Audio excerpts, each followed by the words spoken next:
नमस्कार बच्चों, कैसे हो आप सब लोग। तो चलिए आज के इस वीडियो क्लास में मैं आपसे बात करना चाह रही हूँ अभिनंदनीय नारी, जो आधुनिक कविता भाग में एक कविता के रूप में आपके पाठ्यक्रम में जो प्रस्तुत है, अभिनंदनीय नारी।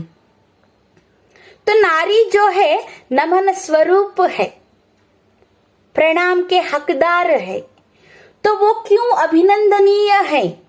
तो उसको नमन करने के वो जो गुण हैं, तो वो कौन कौन से हैं, किन गुणों के वजह से वो इस अभिनंदन की हकदार है। तो इसको ना बहुत ही एक सुंदर ढंग से कविता के रूप में डॉक्टर जयंती प्रसाद नौटियाल तो यहाँ पर प्रस्तुत करना चाह रहे हैं अभिनंदनीय नारी कविता को। तो प्रस्तुत कविता को यथार्थ काव्य संग्रह से लिया गया है, आकर ग्रंथ यथार्थ काव्य संग्रह। तो इसमें भारतीय नारी की सहनशीलता, कोमलता, शक्ति और सेवा भाव को चित्रित किया है कवि ने। तो सहनशील, पेशेंस तो नारी का एक गुण है। वो नारी बहुत ही सहनशील होती है, तो उस गुण को यहाँ पर कवि दर्शाता है। और कोमलता, सॉफ्ट कॉर्नर वाली है, कोमल है। और उसकी ताकत, शक्ति, एक पुत्री बनकर, एक माँ बनकर, एक बहन बनकर, एक पत्नी बनकर, एक सासू माँ बनकर, बल्कि एक शिक्षिका बनकर क्या है, नारी अलग अलग क्षेत्र में अपने कर्म को, धर्म को निभाने वाली ये जो नारी है, शक्ति उसके, नारी के, तो उस शक्ति को यहाँ पर कवि दर्शा रहा है, बता रहा है। और उसकी सेवा भाव, सर्विस नेचर, तो दूसरों को सेवा करने की उसकी मनोभावना जो है, तो उसको भी यहाँ पर बता रहे हैं कवि। तो सभी बातों को, उसके गुणों को लेकर कविता में तो कुल मिलाकर 5 पद्य हैं, पंक्तियां हैं, अलग अलग कवि के माध्यम से यहाँ अभिनंदनीय नारी इस कविता को यहाँ पर आज हम बातें करेंगे बच्चों। तो संस्कृत में यहाँ पर एक कहावत है, यत्र नार्यस्तु पूज्यन्ते रमन्ते तत्र देवताः। यानी इसका अर्थ है कि जहाँ जहाँ पर, जिस जगह में नारी को आदर, सम्मान, गौरव दे दिया जाता है, वहाँ पर साक्षात भगवान क्या करते हैं, आवास करते हैं, रहते हैं। तो ऐसा कहना है, नारी को अभिनंदन करना है, गौरव सम्मान करना है। तो पहला पद्य जो है वो कुछ इस प्रकार है बच्चों। इस धरा पर मृदुल रस धार सी तुम सुख का सार हो नारी।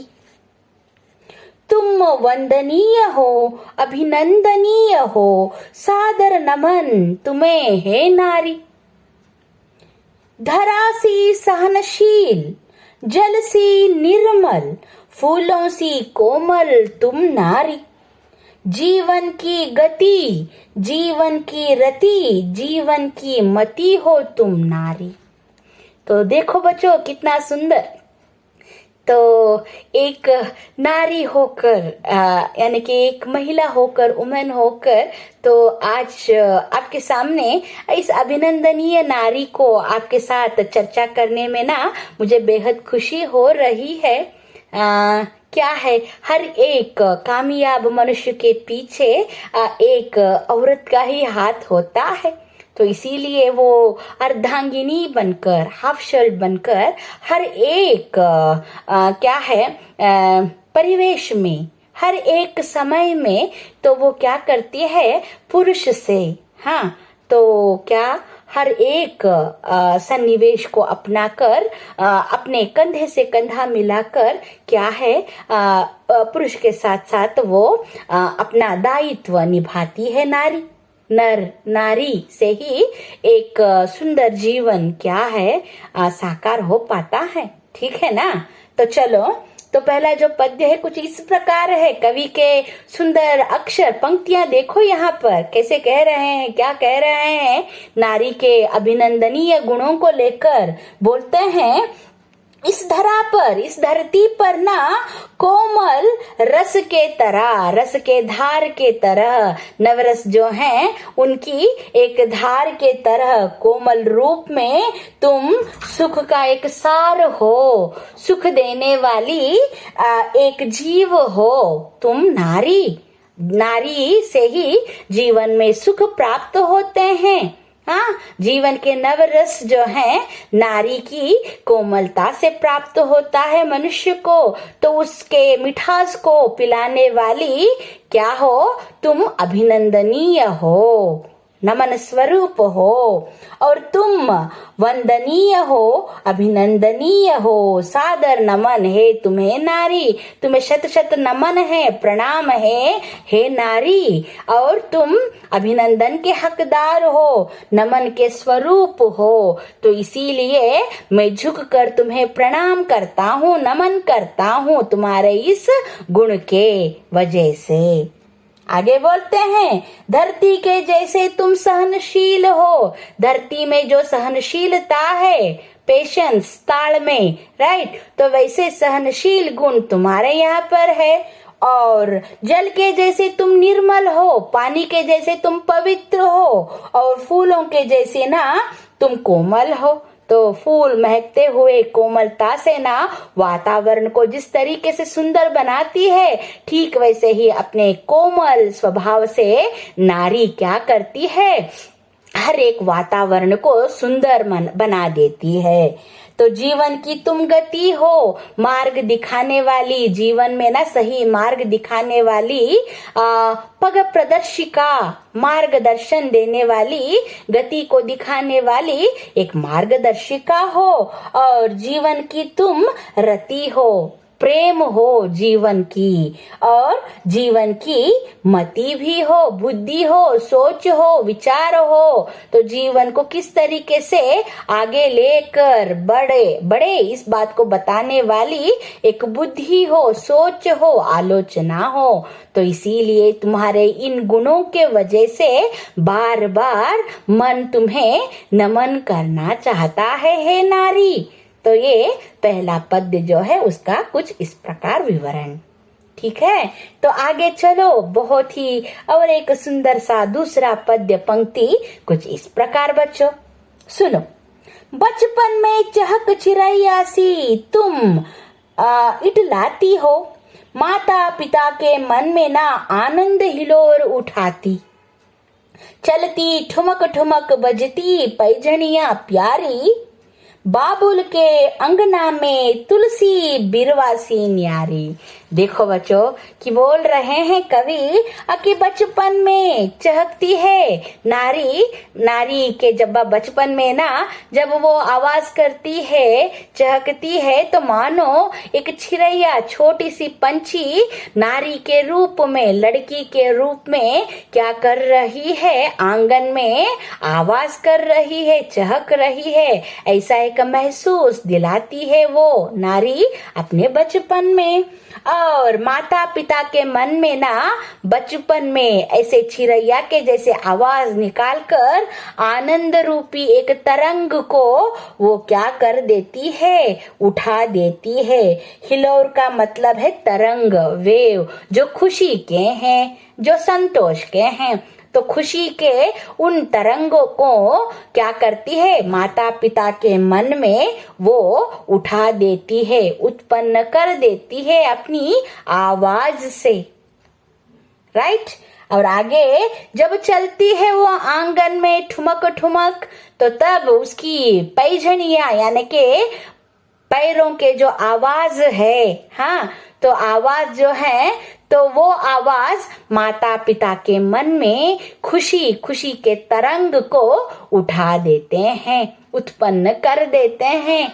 तो देखो, और साथ में ना बाबुल के आंगन में ना एक पवित्र तुलसी के पौधे के जैसे तो वो रहती है और अपने अनूठे अलग अलग कारनामे करके बचपन में हर एक को खुशी खुशी का एक नजारा, खुशी के पलों को देने वाली, बिखेरने वाली वो जो नारी है, तो उसके इस एक खुशी के वजह से, हाँ, उसके इस गुण के वजह से अभिनंदन की हकदार है। तो ऐसा कवि कहता है। Right, yes. तीसरा पद्य देखो, शिशु के साथ शिशु बन जाती और प्रिय के संग बनी प्रिया। क्षमा करुणा तुम में, स्नेह और सेवा से धन्य धरा को किया। किंतु स्वार्थी जग ने कब किसी के उपकार को याद किया। सवाल कर रहा है, देखो, हे नारी, तेरी करुणा, ममता, रुजुता का क्या प्रतिदान तुम्हें दिया। देखो, बहुत ही दुखित होकर यहाँ पर कवि कहता है कि तुम सब कुछ करती हो, बचपन में ना हर एक के मन में ना खुशी को झलका देते हो, खुशी दे देती हो, और यहाँ खुद बच्चों के साथ खुद बच्ची बनती हो, शिशु के साथ शिशु बनती है, और प्रियतम के साथ प्रियतमा, एक प्रेमी के साथ प्रियतमा बनती हो। और तुम में क्षमा है, एक्सक्यूज, और करुणा है, सिंपति है, और स्नेह है, हाँ, एक फ्रेंडशिप है, और साथ ही साथ सेवा करने की मनोभावना है, दूसरों को अच्छे रखने की, दूसरों को हमेशा खुश देखने की एक मनोभाव तुम में है। लेकिन स्वार्थ से भरा हुआ ये संसार बदले में तुझको, उपकार के बदले में तुम जो ये जो सब गुण दे देती हो ना, सेवा करती हो दूसरों की, और दूसरों को हमेशा खुश रखने की सोच जो सोचती हो, इसके बदले में, इसके वापस में संसार तुझको क्या देता है? कुछ नहीं। राइट। तो उन दिनों ना जमाना कुछ ऐसा था, आजादी के पहले, कि नारी सिर्फ क्या है, चार दीवारी की हकदार है, तो वैसे सोचते थे। लेकिन आज ऐसा नहीं है, जमाना बदल गया है। तो आज पुरुष से कंधा मिलाकर चलने वाली नारी अपनी भड़कपन से, अपनी करुणा से, अपने स्नेह से क्या कर रही है, जीवन रूपी पहिए को, हाँ, चरखे को, चक्र को चलाने वाली आधा हिस्सा बन गई है पुरुष की। ठीक, यस, ओके। तो संसार, स्वार्थ से भरा हुआ संसार तुझे वापस में क्या देता है, सवाल करता है दुखी होकर कवि, और बोलते हैं, हे नारी, तेरी करुणा, ये जो तुम्हारी करुणा है, तुम्हारी ममता जो है, प्यार जो है, दिलासा जो है, स्नेह जो है, और तुम्हारी रुजुता, यानी कि रुजुता का मतलब है सहायता। Right, okay.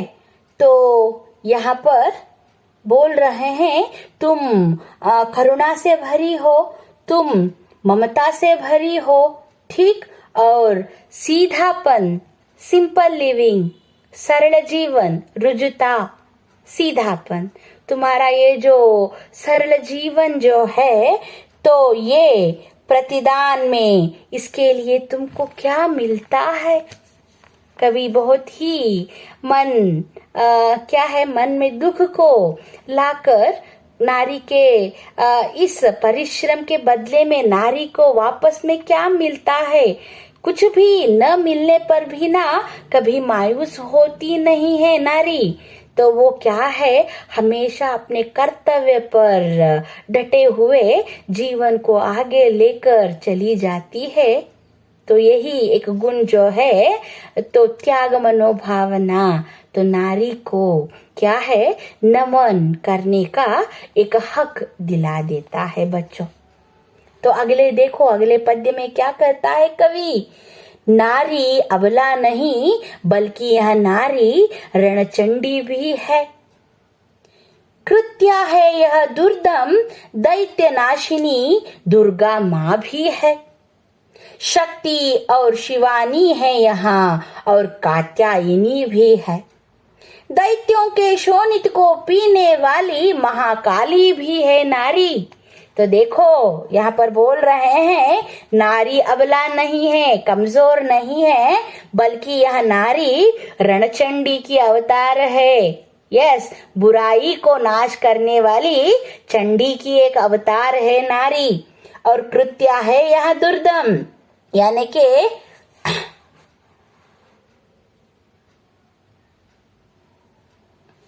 कृत्या यानी कि विनाशकारी।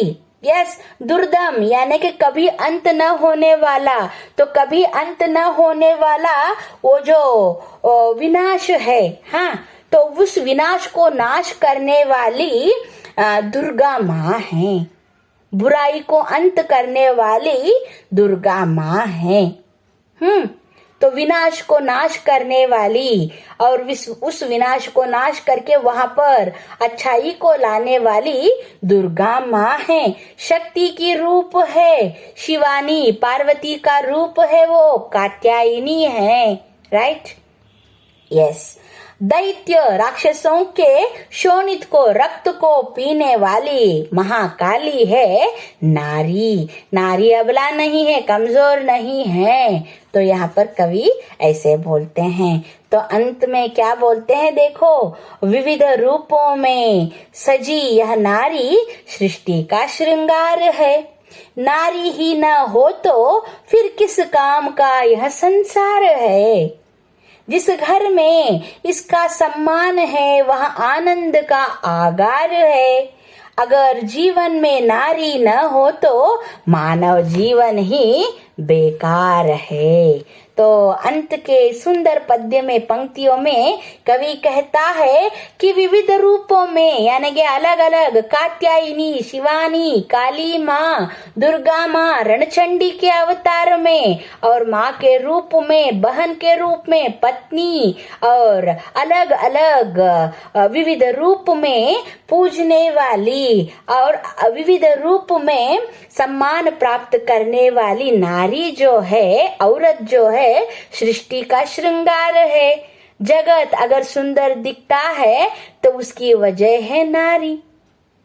नारी अपनी सुंदरता से क्या करती है, हर एक वातावरण को सुंदर बना देती है। और नारी ही न हो तो किस काम का यह संसार है। समझो, औरत ही नहीं है तो किस काम का है ये संसार, पूछ रहा है कवि। और जिस घर में, जिस संसार में इस नारी को गौरव मिलता है, आदर सत्कार मिलता है, तो वो संसार आनंद का आगार है। आगार यानी के स्वर्ग, हेवन। राइट, खुशी से भरा हुआ, संतोष से भरा हुआ साक्षात स्वर्ग जैसा रहता है वो घर, जिस घर में नारी को सम्मान मिलता है, गौरव मिलता है। नहीं तो ना, अगर जीवन में नारी न हो तो मानव जीवन ही बेकार है।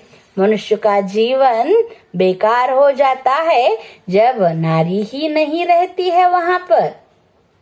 तो अभिनंदन की हकदार जो नारी है, तो उसके विशेष गुणों को यहाँ पर अलग अलग से पंक्तियों में पिरोकर सुंदर ढंग से यहाँ पर कवि ने जो अभी कविता के रूप में, अभिनंदनीय नारी के रूप में जो यहाँ पर प्रस्तुत किया है, और उसका एक संक्षिप्त विवरण जो मेरी जुबानी आपने सुनी बच्चों, तो मैं आशा करती हूँ तो ये एक चर्चा, ये वार्तालाप आपको समझ में आ गई है।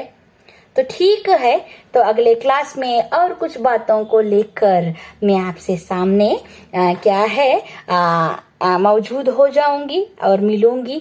तो तब तक के लिए मुझे क्या है अनुमति दीजिएगा। धन्यवाद बच्चों।